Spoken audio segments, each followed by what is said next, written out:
Well, good evening, good afternoon, good morning, whatever time it is, wherever you are tuning into from. Hello, my name is Sam, and it's my turn to have another chat and having compassionate conversations with Sam. And tonight, I would love to introduce you the wonderful Alison Burnett, who I will be honest, she is my coach, and I think she is amazing.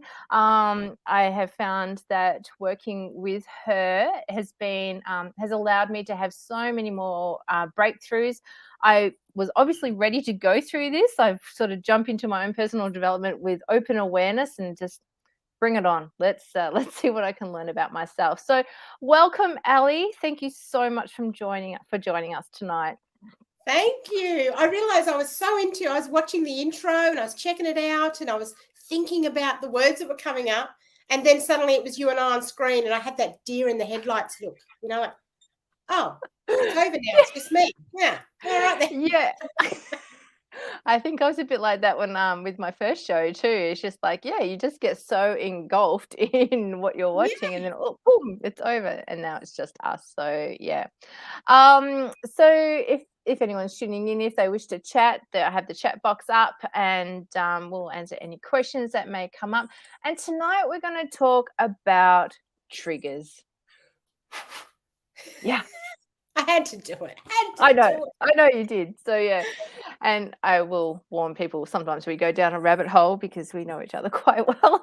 So, but yeah. So triggers. It's like, there's we all get triggered, and we all have stuff that's going on, and how we react to things, and things that I don't know, just reminds us of things in our past, be they resourceful or not. So, but first of all, Ali, I'd love you to share with our audience, who are you and what do you do? Well, speaking of triggers, that's a very loaded question, isn't it? Who are you? I know, and that just said there's so many rabbit holes attached to that question. Who are you? However, I do love the sound of my own voice, so I will see if I can wrap this up in a nice little ball of who is Ali. I for a long time, I'd like to say that one of my strengths is that I always believed there had to be something more for me. I was never satisfied with the cards that I was being dealt. So what I do now is very much the reflection of my whole life's journey, because I started as a kid from a broken home, like unfortunately many kids, there's no surprise there, unfortunately, and grew up in a household that was very quite violent in a lot of ways. There was a lot of abuse, be it, sexual, mental, physical, a lot of abuse going on. And been through the foster care system as well. So that's not always the nicest place for a lot of kids. I'm 48, so we're talking 40 years ago. And the foster system was quite different back then to what it is now, thankfully. And, I worked through a childhood of not knowing who I was, not knowing, except for what people told me I was, which was clearly a pain in the butt, because no one really wanted to keep me. I was sort of always put from pillar to post, even by my own parents. And eventually I became a street kid. I thought, oh, well, if no one's going to look after me, I'll do it myself. So I became a street kid and ended up in prostitution. So from there, that's where I really started to develop a persona, I guess, and working out who I am and what I'm here for. So to be quite blunt, Sam, and I'm blunt, just pre-frame that, up to the point of, and so at this point, by the time I was 14, I was living on the streets as a prostitute. So by the age of 14, I believed that who I was a sex worker. That's all I was good for. That's what my parents used me for. And that's what I ended up doing. So that must be it. However, there was this little spark in me that said, is this really it? Is this really all there is? Are you shitting me? It cannot be all that there is. And the amount of times I got myself into real pickles, as you do, living on the street, and yet never once did I end up in a position where I feared for my life. So again, I had these thoughts, well, what's the reason I persist? What's the reason I'm still going? And so that sort of started that real desire to find out about me. And, yes, there can be many train wrecks after that, and we can save that for another chat. However, where I ended up was about a few years ago now, about 3 years ago, a 40-something-year-old woman with multiple traumas, multiple labels of complex PTSD and, anxiety and depression and borderline personality disorder, lots of medication, lots of labels, 3 kids from 3 different men, and a family, as in my mum and my brother and things, just totally shattered. Yeah. We're so splintered. And it was at that point where I thought, because I had 2 daughters and a son, I thought, this can't be my legacy. So my brother actually said to me, Ali, I learned about this NLP thing. I think you'd really like it. It seems like your kind of bag. And up until that point, I'd become a Reiki master. I was a colour therapist. I'd studied psychology. I studied counselling. All these things to try and figure out what's going on in here. Why am I like I am? And why do I keep screwing up? What's the reason I can't just make a good decision and it work out, There had to be a reason. And I went and did this NLP thing, and that's when the world opened up for me. And by the world, I mean this world. Yes. I finally, your world. Yes. It's like all the parts inside my mind did that. When you see like an explosion and all the parts, it all slows down and you can see where everything fits and everything. It felt like that and it looked like that. Slow motion. Yeah. Slow motion. So it was once I learned that and I could put my pieces together and I could see who I was, where I came from, the reason I thought like I did and the reason I act like I did, all those things.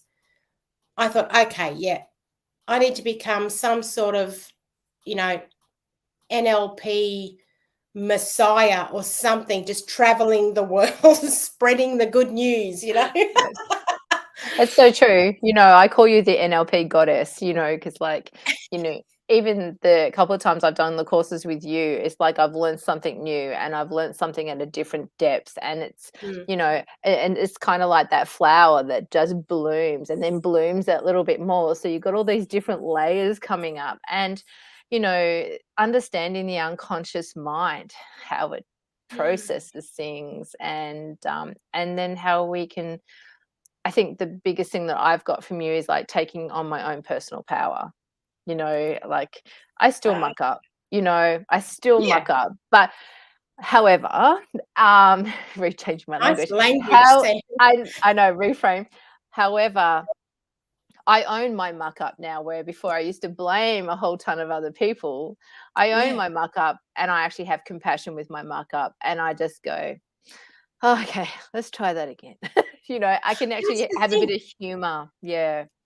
To be able to, to be able to grow from a mistake, we have to reprogram our minds to see mistakes as beautiful opportunities for learning instead of a reason or excuse to throw another negative label on yourself or blame someone else for something or become a victim.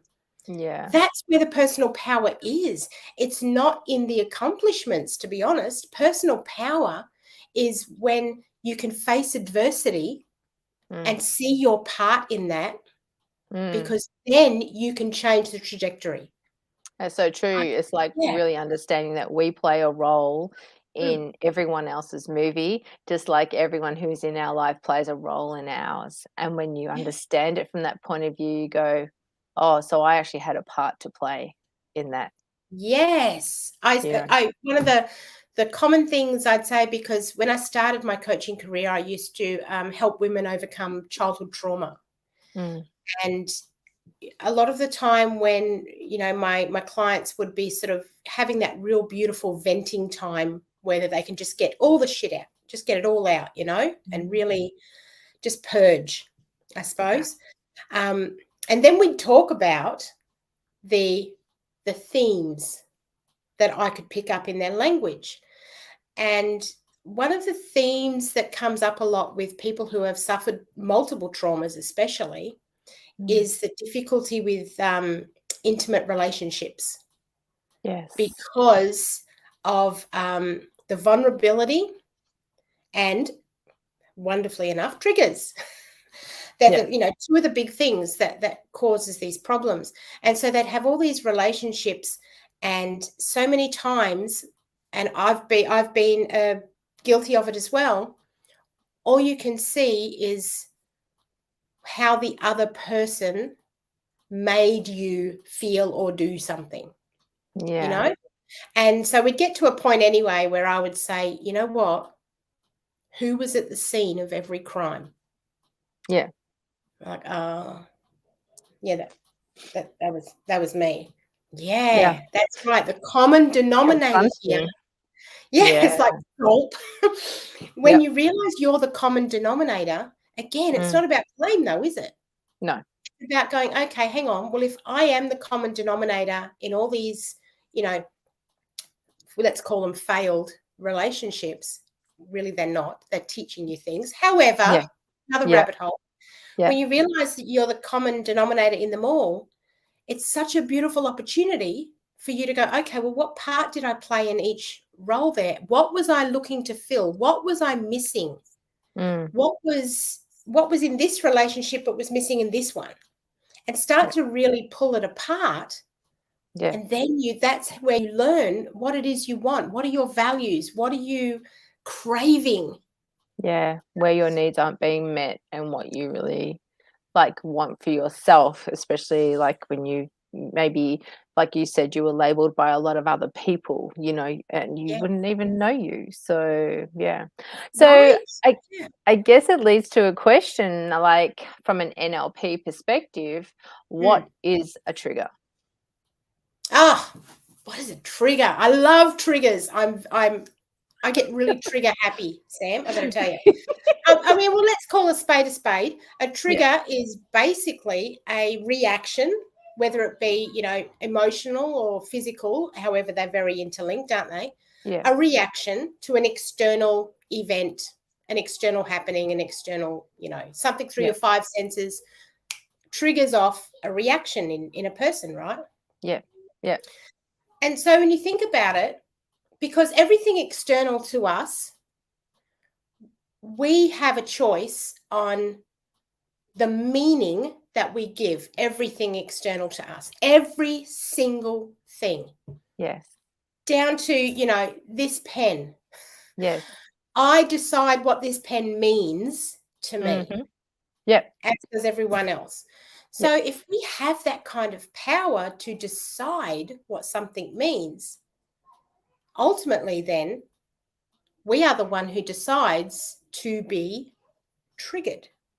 Yes. By something. So there's another oof moment. I know, it's how many times can we just slap ourselves down? It's just whoa, that was confronting. You mean I have a choice on those things? It's how rude. Yeah, I know. You mean I'm not got all my stuff together? You mean it's not everybody else's fault that I am a certain way? It's that was my biggest aha moment. I was thinking about this though, Sam, because normally when I talk about triggers, when I talk about meanings of things, I like to get out the old flip chart Yeah. and start doing likes of old school pictures and stuff. And I thought, Your no, stick you know what? figures are good. My stick figures, right? I thought, I'm not Yeah. going to do it. I'm not going to do it tonight Yeah. because I want to paint a picture, a mental Mhm. picture, you know, for people who are listening in and joining us and stuff, about how we form a trigger. Is that okay if we do that? Yeah, sure. I think that would be really good because I think a lot of people are so busy living at the effect of everybody else that they Yeah. actually like it's a learnt behavior. You know, they've modeled Yeah. it from whoever they've grown up with, whatever they've seen in their environment and things like that. So they've just maybe they don't even know that they can choose a different meaning of the world, you know. Yeah. So I think that's a really great thing to explore. So Cool. And please draw on. I'm gonna really break this down a little bit because, as you know, we talk about this model and how we form these triggers and pictures in our mind. When I teach this in NLP training, in certification training, this is a good sort of 2-hour block of learning. You know, Yeah, you I got a few understand you're minutes, not Ellie. giving me 2 No, hours tonight, so. I love talking to you, but, yeah, we have about an hour limit. So Okay, so let's yeah, suck micro. this right in, okay, and do a real intensive. Yeah, So external events, and it can be something as simple as, we'll use an example, and that might make it sure. easier for us. Let's do an example of you hear yelling in the neighbour's house. You can hear a man and woman, let's say, Yes, for yes, argument's sake, I do. next door, and they're yelling at each other. Mm. Maybe you can't quite make out the words. You can just, but there's yelling going on, right? And how many of us do the Doris thing, like, shh, shh, mute the telly. What's on? you know. Anyway, so that's our external event, okay? Yeah. And we hear that. Now, what happens is when we hear, see, smell, all those our senses, when something comes into our awareness, our conscious mind puts it through a series of filters Mhm. so that we can decide, is this something we need to pay attention to? Mm.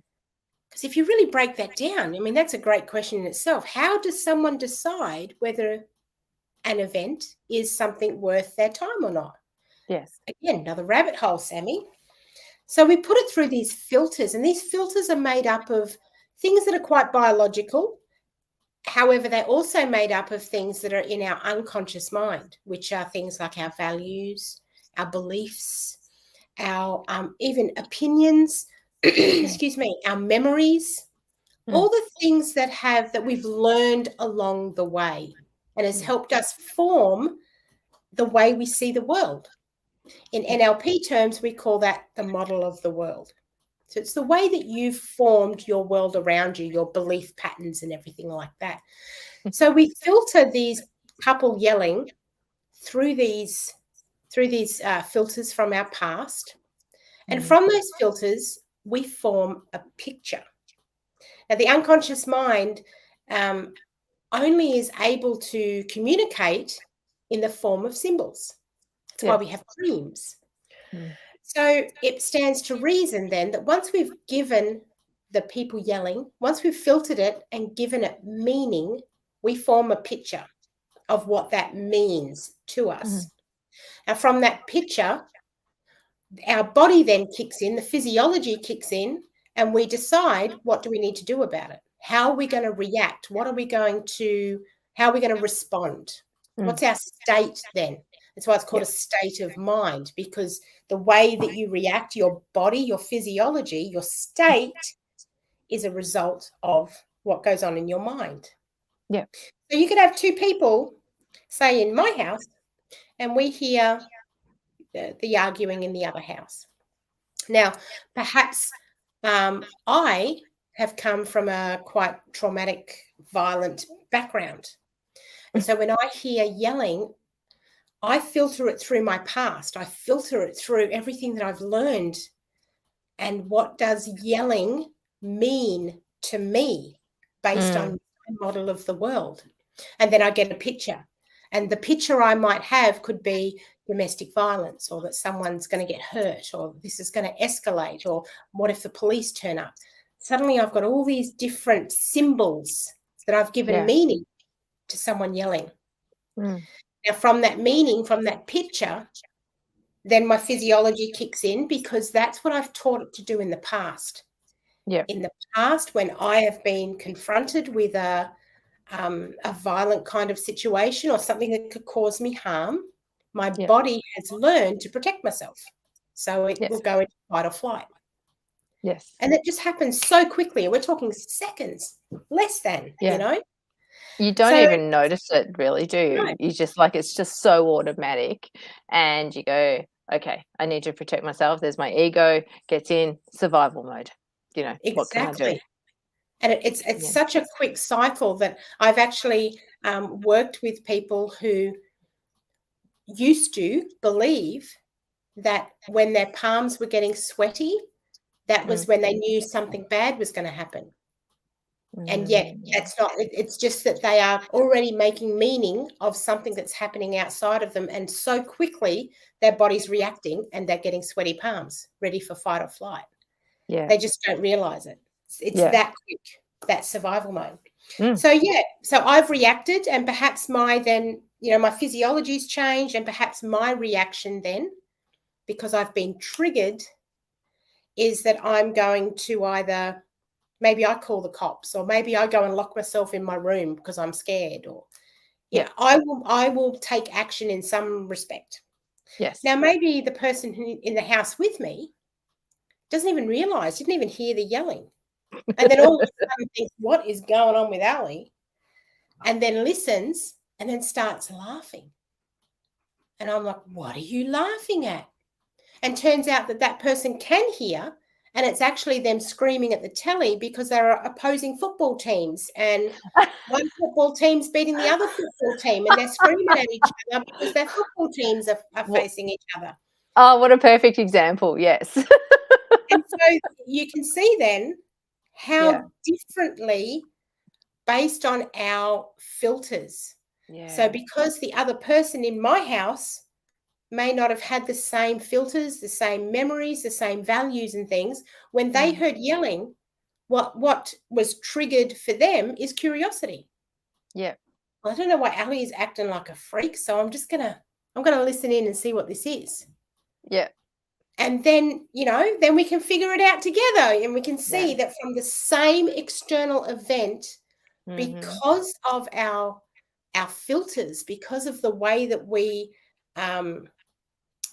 take in and process external information, it leads to either resourceful or unresourceful states as a result. And so the beautiful thing, exactly, our behaviors. And what I see, unfortunately, is so many people, and again, like I said, I had complex PTSD for a very long time, is see when people have a lot of PTSD and a lot of triggers, that they're often sort of told or helped, that just got to change the behavior, don't go out in public when there's big crowds, because you'll get triggered, or things like that. And so avoidance. They're telling them to avoid the situation. Exactly. And I find that so disempowering. What if instead, what if we could take that person, because I started it with me, I tested it on me first. What if we could actually just change the filters so that the picture that we form, the meaning that we give, something that previously triggered us in a negative way, we could change the meaning of that to something positive, or to something more realistic, something that's not going to cause us harm. Then we're going to respond differently. We're going to be more in control of our behavior, of our response. And the more that we do that, the stronger we feel, because we get good outcomes. We actually feel empowered then, that nothing external can trigger us into an unresourceful state. Unless we allow it, right? Yes. So I would imagine that, that people who have like complex PTSD and other situations, like, their comfort zone must be getting really quite small for themselves, and that to the point that they even can't leave the house. So Exactly. by Yes. changing the meaning that we give things, or the what stories we sort of say to ourselves, that we can slowly and hopefully safely, like, maybe just put ourselves in situations that are not dangerous, but, like, you might go out with, if you don't like big crowds, but you might go out with just a few people, and that little bit of exposure, then you start to feel good about yourself, and then that comfort zone can expand back out because you're having all these reaffirming experiences that what you have gone through isn't what you have to go through for the rest of your life. Exactly. You're Mm. reprogramming, Yeah, you know, and yeah, that's essentially what NLP is about. Besides so much of it is language. That's why NLP yeah. is neuro linguistic programming, Programming. because it's Yes. about the language that we use. Mm. Because the language that we use in the conscious mind is what forms the picture in Mm. our unconscious mind. Unconscious mind. Yeah, Yeah. yeah. That makes so So much sense. yeah. So if you're saying to yourself, oh God, this could be bad. Right away, the unconscious mind, whose job it is, one of the prime directives of the unconscious mind is to keep you alive, Yes. to protect you at all costs, right? And keep you Mm. breathing, keep you protected. So if Mm. you're saying to your unconscious mind, this could be bad, the unconscious mind's like, oh, okay, yep, I'm ready. We've got the army, right? We've got the That's army ready to fight for you. That's it. The general in the front, the army in the back. If the general says, okay, stand guard, guys, because shit's about to go down, Yeah, the unconscious mind is going to follow suit and go, yep, we got you. Let's yeah, go. And then again, that person is in fight or flight. They are ready for it.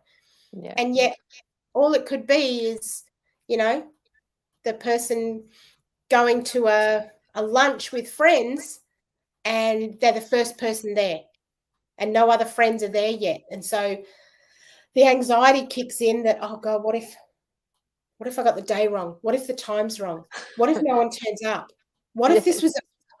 was a prank? What if they're playing a trick on, whatever ridiculous things we think of.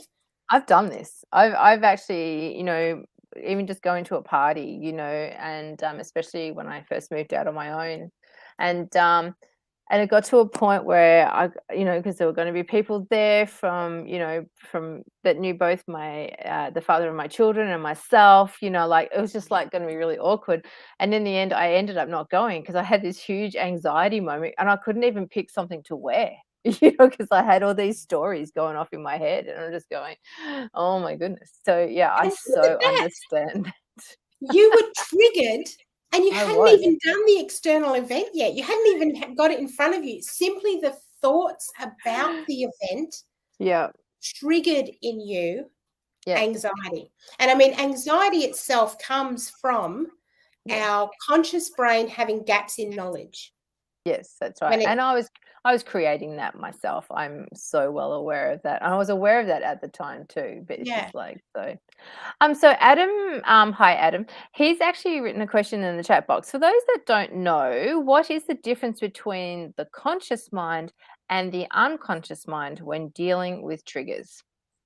Oh, I love that. Great question. Thank He you, has Adam. great questions. Yes. Great. I love questions. I'm the question queen, I tell you. Mm, yes. Yeah, that's really good. So the conscious mind, let's just break it apart real quick. The conscious mind, for those of you who don't know or are unsure, it's very logical, very black and white, very factual. So, and then of course you've got the unconscious mind, which is the exact opposite. The unconscious mind is very symbolic and handles emotions. So you never want your unconscious mind making decisions. Screw it up every time because it comes from an emotional place, and it's also where all those values are that we're talking about, all those filters, your memories, your emotions, your values, your opinions, all those things are held by the unconscious mind. Mm. So the conscious mind, when you've got a trigger, the conscious mind will straight up normally try to be quite logical about it. So if I can use another example, Sam, one of my triggers used to be the strong smell of cigarette smoke, because a number of my previous abusers were heavy smokers. So then the smell of someone, when they sit down next to you and you can just tell they're a heavy smoker, and you get that. Can smell it. Yeah. Yeah. That used to really trigger me, and I would find that my breath would get short and my heart would beat and I'd lean away, and I just want to be away from that person. Yes. Regardless of male, female, didn't matter. Created a physical response. Yeah, 100%. Yeah. So now the person would sit down in front of next to me, consciously, very quickly, my conscious brain is being logical and saying, well, this isn't your abuser. Yeah. It smells like them, but it's not. Yeah. So the conscious brain tries very hard to be logical about it. However, the conscious brain is only responsible for 5% of your brain power. 5. Really? I thought it was 10. I'm going to go 5. Go 5. We'll go you. I'm going to go 5. Yeah, you know awesome. What, though? Maybe I give the unconscious mind far too much power. Credit. Too much credit. So whether you want to go with 5 or 10, it still means that 95 or 90, I'm going to go 95, is the unconscious mind. That's what it's in control of. So you can see how quickly when a trigger comes in, consciously, well, that's not my abuser. Unconscious mind has, the chain effect has already been set off. Because we make those links, those neuro pathways are formed over and over and over again from the point of the initial event. The first event where you first felt that those things belong together. So if someone who smelled strongly of cigarette caused me pain when I was very young, then my brain automatically has put those two things together so it can paint a picture. Yes. They get filed together. Yes. And so then every time that someone with a cigarette smell causes me any pain, my brain makes that connection stronger and stronger and stronger and stronger. It's like a muscle. It's a brain muscle, right? Yeah. Yeah. So then come to 40 years of age, person sits down next to me smelling of cigarette smoke. My conscious brain has got Buckley's chance of being logical and having me just be calm and have a conversation and be curious about the person who's just sat next to me. Unless we can change that connection and go back to the root cause and actually disconnect those two elements and the emotion that we've given it, because it's the emotion that, because remember I said emotions where it lives in the unconscious mind. It's the emotion that I've given meaning to with those events that causes the trigger later in life. Yeah. It's not actually the cigarette smoke smell. No, it's the link that you've joined them together. So exactly, the it's the link that joins them together and the resulting emotion that comes from it. And if the emotion is fear, then what I'm going to feel when someone sits down next to me who smells of cigarettes, I'm going to feel fear. Yep. Straight away, within a click of my fingers, I feel fear. Now, because the unconscious mind is 95% of mind power, that's what I'm going to be overwhelmed with, just like you were, Sam, with the anxiety of, before going to that party. Yeah. It won, didn't it? The unconscious mind won. Totally. The fear of going there, and I had this story that just was created from it, and it's just like, yep. And then when I actually told my friend the next day, I said, I'm so sorry I didn't come last night. I actually was blah, blah, blah. And they said, you should have told us because we would have come and picked you up. Always after the fact though, right? You go, oh. I know. It's so wonderful. So, and it's funny too, like, I mean, we talk about triggers a lot in the negative sort of, the negative sort of side of things. Like you're Yeah. talking about smell before. Like I remember when I gave birth to my first son, the hospital has a particular kind of hand soap, a hand shield soap. And so every time I smell that hand shield soap, I think of when I gave birth to my children, because that's the first time I smelt it, you know. So it's just like that's sort of anchored in a very different context in that respect. So, but Look I how think your my next, language changed, Sam. Do you yeah, see that though? That's someone who's learned NLP. See the language just a changes little, because triggers have such a negative connotation. yeah, And if you listen to your language, how it changed, then you mm, moved it into an anchor, because yeah. anchor has a positive connotation when it comes to NLP. And Oh, that's true. Yeah, yeah, so you started by talking about how triggers don't always have to be negative, and yet you ended up talking about it being an anchor. that's really Interesting, interesting. right? Language I've never matters. seen that. I've never seen that label before. So thank you. I learned something today. Today's not a You are wasted welcome. day. So thank you. So I guess my point is that, so like you've sort of talked before about how do we, you know, like unless we reframe back to the original event, we change the link that we've made between something and something and that triggers us. So like how do we actually break that link? You know where I'm going with this, don't you? You're like, I Maybe. already know the answer.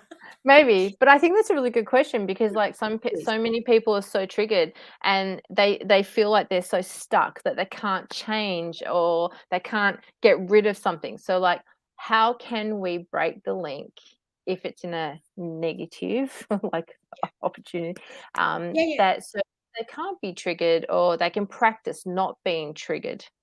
yeah.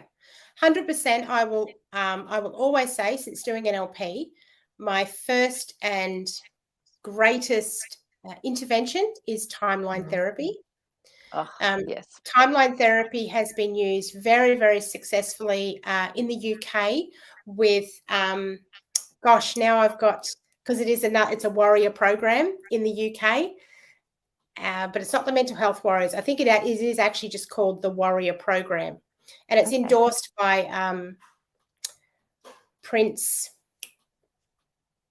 And Philip, no, oh, You know who I'm William, thinking of? Thank you. Harry, Harry, William, which one? Look, it's no, I think it's William. Okay, However, yeah, I will check that out and make sure I'm sure of my facts next time.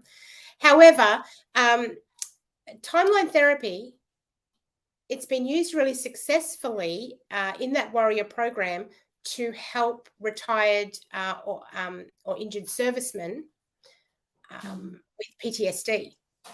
oh, So, yeah, because what they found is that by going back into what's called your timeline, so going back into your memories or into your unconscious mind and severing that connection.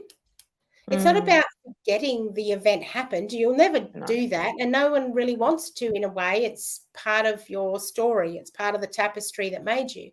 What we yeah, do want to get rid of, though, is the emotional attachment to it, because the emotional attachment to it is what hurts. That's what yeah, keeps us stuck in yeah, the unconscious mind. We need our conscious mind to move us forward and get us doing things and get us achieving what we want to achieve.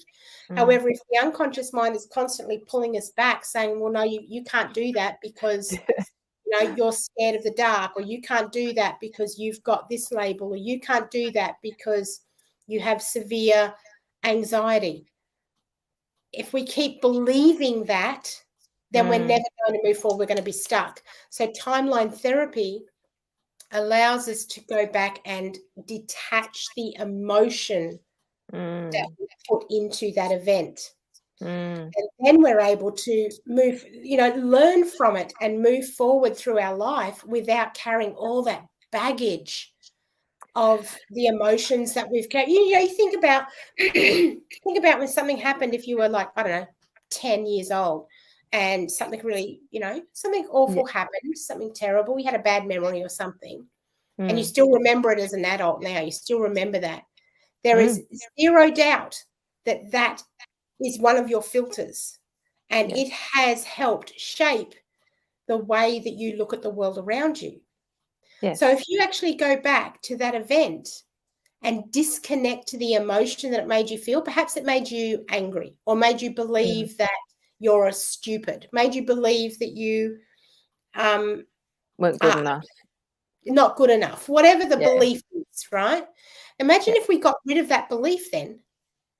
So then as you move forward, your unconscious mind has no filter of I'm not good enough with which to measure against. It's not going to even think about that. It's not going to question it. It's just going to go ahead and give it a go. How freeing is that? It's so powerful.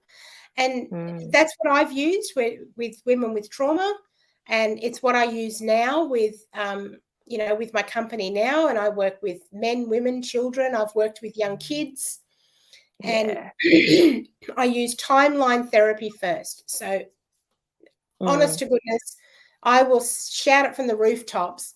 Find yourself a coach who is trained and has good success with timeline therapy, and get rid of those connections, those triggers, so that when you move forward, here's the thing: you will still have a trigger. Like when someone sits next to me now and they smell strongly of cigarettes, I still will smell that and go, oh gosh, that reminds me of ABC. However, the difference is now I don't have an emotional reaction to it. I have the memory and I go, yep, I know what that reminds me of. However, it doesn't determine my response anymore. I can I can respond as Alison in the moment instead of Alison who was triggered by that when she was a little girl and was hurt. Does that make sense, Sam, what I'm saying? Total. Like, I think too what people maybe don't realize is that whatever may have happened to you as a child is not your fault. And Correct. we carry so much of what's happened to us as children into adulthood. However, your healing as an adult is your responsibility. And I think a lot of people, and I was like this too. I was holding on to my pain. I think, I shared this on a post just recently. Like I was holding on to my pain. It was my armor. It was like my defense against the world. And it made what I went through seem more real. Because if I let that go, who am I? I had so much pain around, the breakdown of my marriage and things like that. Who am I if I let all that go? And yet I did not have the emotional skill at the time to go, I'm actually hurting myself. I was very angry. As you know, I was very angry for a long time, which underneath all that was like, hurt and sadness and guilt and all sorts. It's always, we're all big onions, aren't we, really? So, yeah. I know. And, that's the thing I think we overlook is that, trauma has so many layers. It does. When we experience trauma, and I love actually debunking myths about trauma, because trauma becomes such a what's the word I want? Competition. Oh, yes. My trauma was, I had a pretty shit childhood, but it was nowhere near as bad as yours, so I haven't really had trauma. Who's to say what trauma is and what trauma isn't? If it caused a negative emotional response in you, that's trauma. And the thing is, I never knew that too. It's not an arena for competition for sure, because trauma is trauma and it's very individual. However, when people experience trauma, like it or not, we place labels from that trauma and it becomes part of our identity. You look at someone who goes through divorce, and divorce is trauma. Yes, it is. And 100%. I'll own And then, that. and yet straight away we start assigning labels as a divorcee, or you know, oh, my kids are, you know, from a broken family, or we just start assigning labels, don't we, on. So you're exactly right. Then if we're going to disconnect the emotion from the trauma, the emotion is our filters. Remember, our emotion is our values and all those things. So exactly like I said, if you start actually facing those and reframing them and letting go of some of the stuff as well, Yeah. fear can kick in on, well, who will that make me? Yeah. What are my values? What do I want? And sometimes the fear of the unknown is Huge. worse than the fear of, I mean, you know yourself, that's the comfort zone, isn't it? The comfort zone, honestly, is just the place where you know how to solve problems. That's it. I know that my pain and my hurt, it was so reliable. It was always there. And because I love certainty, right? So, you know, I'm going, yep, this is it. This is my life. It's just like, this is, and not that I wouldn't label myself as hurt, or I wouldn't label myself as in pain. Yet, you know, unconsciously, I was actually doing that. And I didn't even know, you know, it's just like, this is a Yeah, label that is not really serving my growth, not serving me to bloom, to, you know, to find who I am, because I certainly lost myself in my marriage, you know, yeah, and it's not good or bad, you know, there's no blaming there now. It's not at the time, there was plenty. But yeah, I really just completely lost who I was, and I didn't know that I did that until way down the track where you're really unhappy and it's not working, you yeah, know? So, you know, imagine if we could actually teach children, you know, to say, hey, you know, hold on to the things that are good about you, find what's good, create what's good, you know, instead of like, you know, they all label themselves as dumb and stupid, and I know this as a high school teacher, you know, I'm just not smart. I'm going, who says you're not smart? I think you're very smart, blah, blah, blah, blah, blah. And I just look at you and go, what? It's just like that and a lot it's, of people just don't see positivity in their world. And so, yeah, yeah. it triggers There's I so much definitely do. power, Sam, in blowing out the box of people's comfort zone. You know, a Yeah, beautiful question when in that situation, when someone says, oh, I'm just not smart, because you hear that a lot. You would hear that a lot, you know, yeah, in your time as a teacher. I'm just yeah, not smart. When you respond to that person with, and when did you decide that? They yeah, go, because it blows out everything about their normal way of thinking. Because them saying, I'm just not smart, that's the unconscious mind coming yeah, forward and making that decision. It's not logical. There's all yeah, different ways that logically you could argue it, you know? yeah, So they come from the unconscious mind because it's the strongest part of them and it's safe. So then when you yeah. ask a question that puts them in the driver's seat, when did you decide that?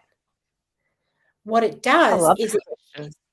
it's a great question, and it pits the logical against the emotional, because then the general, the logical part of the brain goes, oh, yeah, when did we even decide that, or did someone else tell us that?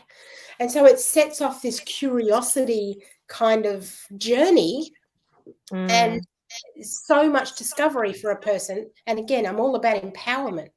It's Yeah, about showing someone that they can choose. You yeah. know, I used to use it a lot when I'd say that I was no good at mathematics. You know, Really? And I when would, did you decide that? that's right. You know, numbers are not my thing. When did you decide that?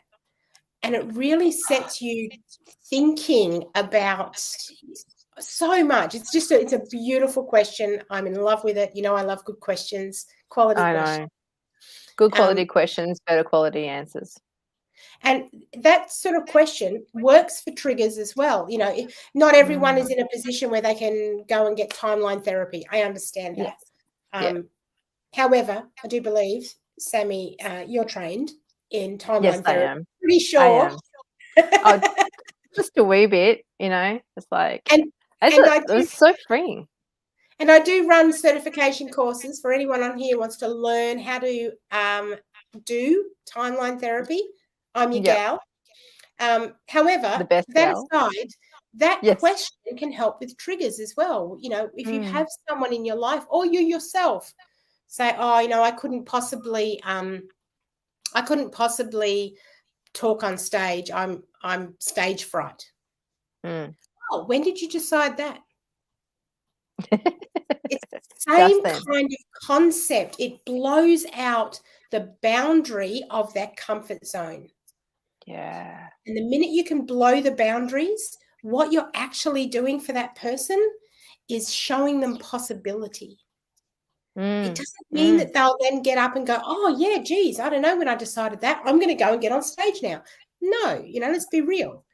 However, the gift you've given them and yourself, if you've used it on yourself, is the possibility. And you can only see possibility when you blow the boundary. If you imagine your trigger, tight inside this little box inside your mind, and you've kept it safe because it's your comfort zone. It's part of, like Sam said, part of your identity, part of what you believe about yourself.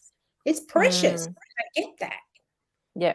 However, there's so much more for you outside of it. You're just not able to see it because you can't read the label from inside the jar. Inside the jar. Yes. I was actually thinking that, it's the jar label. So, yeah, that's so true. So how can somebody, maybe they've created some awareness, they know what they're triggered by, and, they've looked into it, and how can they start sort of like loosening the grip?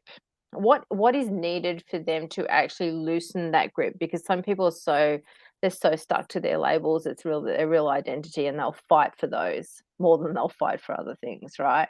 So what do they need? What's their mindset that they need to have to actually start to let that go? Well, you've got to work towards a more curious mindset as opposed to a victim mindset. And that is where we all come from, a victim mindset, because it's in that mindset where we feel the safest. Yeah. Yeah. There's lower expectations when you're in a victim mindset. So we need to move over into that curious kind of mindset. And this is where I say that, even if you don't have a coach, what you need is someone in your life who is not your cheerleader. We can all get cheerleaders. We can all get friends. We can all have people who, when we say, oh, I just don't feel like going out today. I've had a really tough day and my anxiety is really playing up. You'd find plenty of people around you that would go, you know what? Then you do you. You take your time, you do you, and you spend a doona day, you stay in bed for the day or whatever. Plenty of people who can do that for you, and we're quite capable of doing it ourselves as well. Talk ourselves into. Look at me with the party. I talked myself out. Yes. Right? It's like we're very good at it. I just enabled my own bullshit. You need a champion. You need a champion. You need a coach. You need a person in your life who will push those boundaries for you. Yeah. So that you can, it's like you imagine your mind, is like a hotel. Yeah. And there's all these doors everywhere. And you don't yet realize that you actually have the keys to all those doors, because you just keep them locked because it's safer. You just like the hallway. The hallway's nice. It's, the dimensions, everything's safe. Yeah. And your friends, they tend to just hang in the hallway with you because, we're all close in there and we got each other and it's safe and we know what to expect. Everything's cool. Yeah. You need someone who will walk ahead of you in that hallway and start just flinging open doors. They're just opening doors going, what's in there? Oh, what do you keep down there? That one looks good. Hey, come on, let's go together. That looks awesome. Yeah. You need people in your life, or at least one, who is not afraid. They love you so much, they're prepared to push your boundaries.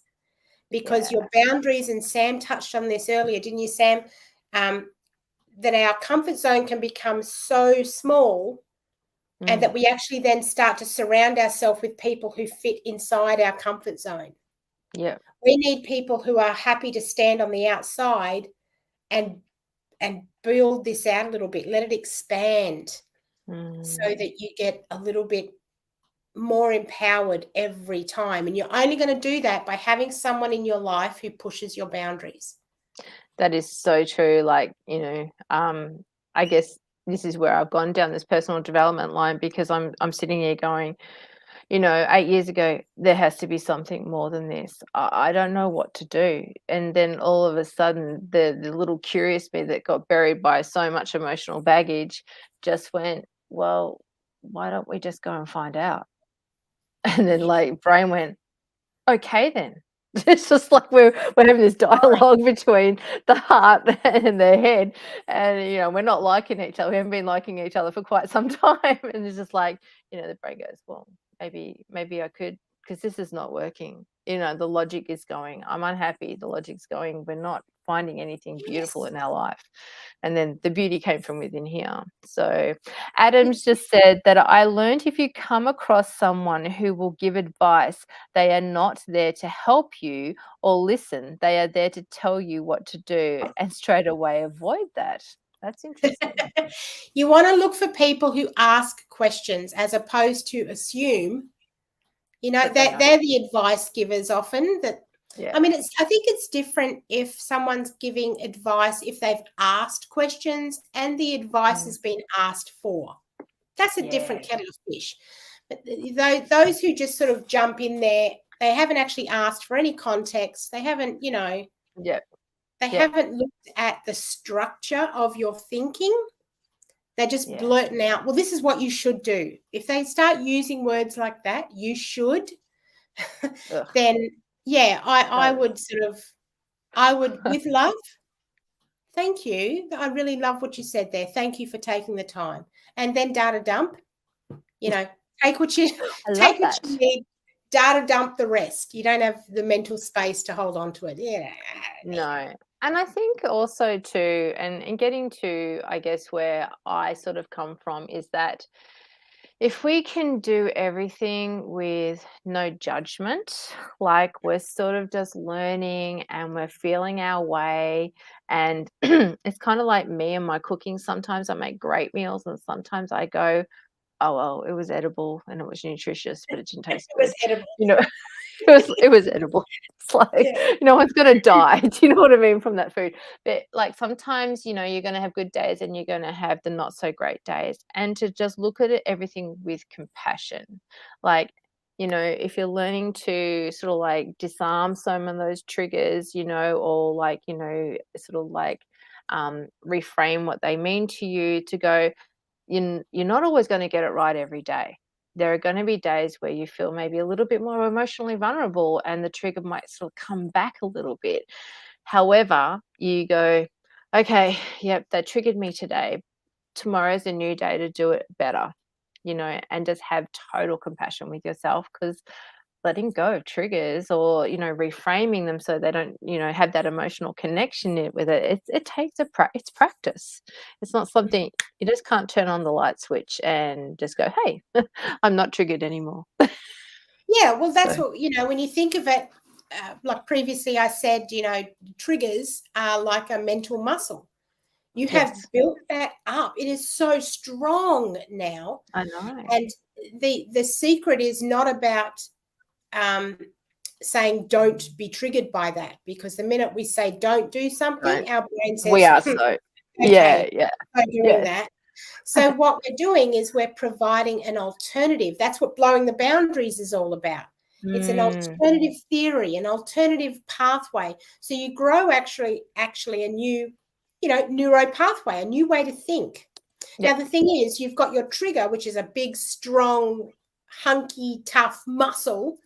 And then you've just built this new muscle, and it's just a little tiny thin little muscle. It's just hanging in there, going, oh, Yeah. And the Yeah. only way you're going to, so sometimes that trigger will come, and depending on your vulnerable state, your tiredness, all sorts of things, What's your happened in the day? physiology, Yeah. which muscle is going to win on the day? The stronger one may be just because it's stronger. And so you still get triggered, right?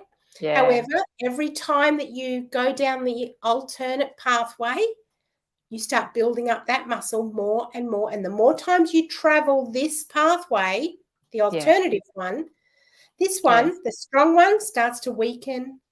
And then the pathway starts to become overgrown with some weeds and stuff like that, And so suddenly that's not the pathway that you are going to first, it's not your knee-jerk reaction anymore. No. The alternate has become stronger and more preferred. Yeah, because you've So been practicing it and that's your choice. Yeah, it's a much kinder and more loving way to take care of your mind, being that your mind has formed the structure of your language, the way you see the world. It's been building that up for as long as however old you are alive. Yeah, exactly. So to think that in, couple of sessions and a really good self-help book, you're suddenly just going to be, hey, I'm not triggered anymore. It's unrealistic. Like, be kind to yourself and go, you know what? No, yes, I still do get triggered. However, I'm actually giving myself other alternatives now, and I'm working on it. And when choice is good. Choice is a beautiful thing, and it exists everywhere. We all have a choice. Yes. So why not make that choice something that gets you the outcome you want, that empowers you, that allows you to create the world you want to see instead of the world that you've been told you deserve or that you can see. Start making it in the vision of what you want. Yes. Shit, you deserve that at least. Yes, exactly. That whole personal. This will be a whole new rabbit hole to go down. So that I know, right?